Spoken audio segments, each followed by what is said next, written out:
People buy based on emotion, not logic. People should brand based on emotion, not logic, because you will get sales quicker at higher conversions repeatedly at higher prices. Now, how do you brand based on emotion that ties into buying? By telling stories that evoke emotion. You could also tell stories about how you got where you are with your business based on emotion. Also telling people real stories that ironically have nothing to do with any of your brand or promise or whatever. An example. Hey, I'm Darren. I started from a FEMA paid for hotel running away from Hurricane Katrina 20 years ago. Since then, I've helped over 100,000 businesses across 100 plus countries create sales and brand online. Here's the thing. I will never ever forget August of 2025. It marks 20 years next month. And I'll never forget being in a hotel paid for by FEMA, being able to stay there and trying to figure out how the heck do I live and go from the next day while watching on the news every day somebody running for their lives. As somebody who worked in radio for 3 stations, it just didn't make sense to me on the devastation and the things that happened to people and how deeply hurt I am about it. It's an emotionally connected story.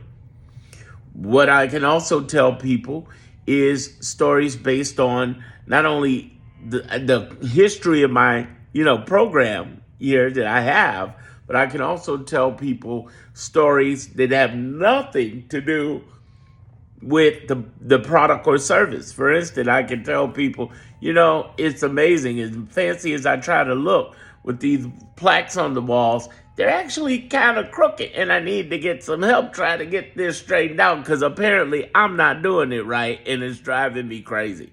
And I'm tired of going up and down that freaking ladder. You ever been tired of going up and down a freaking ladder? I didn't want to do that. So I want to get professionals to do that for me. What I began to understand is the same thing I understand in my business. Get help. When you need help, you get help. Stop trying to do everything your damn self. That's the big lesson in that. Same thing with that futon. I ended up going to a company called TaskRabbit. What happened? I got help. Thank God I got some help because there was no way when I looked at the instructions and the whole pieces and everything involved with it, no freaking way I would have been able to do that. Sometimes you just need to just shut up and let other people do it. And it's worth it. It was. Now, what did I just say? A funny side story that had nothing to do with doing business with me. Had everything to do with telling you a real story from a real person. That's an emotional connection. I know I'm not the only person that needed some help to get something done or had some imperfection despite how cool this may look.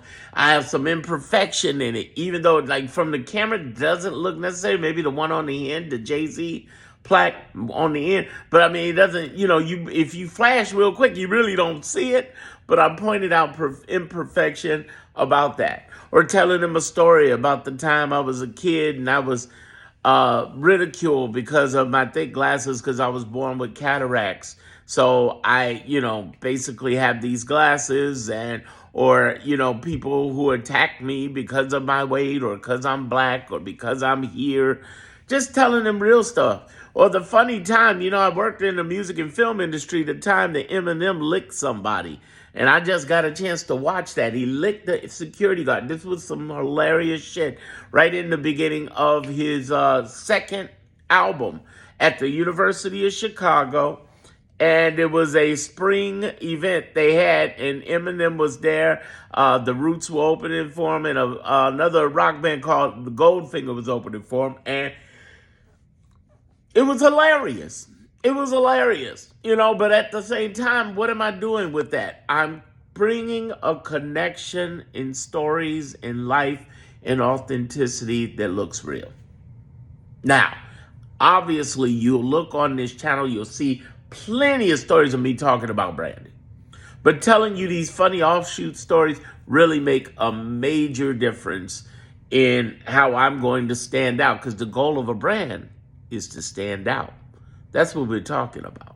And that's what I go in depth with over in my Badass Emotional Branding group right there. So I just got a small, cool group. If you click the link in my description or click the link in my homepage, I just started the group and I think it's great. It's one of those things to figure out, how do you become different in the marketplace where you stand out as a cult brand? That's what we're talking about. Where you sell over and over again. Because branding is emotion, because people buy based on emotion.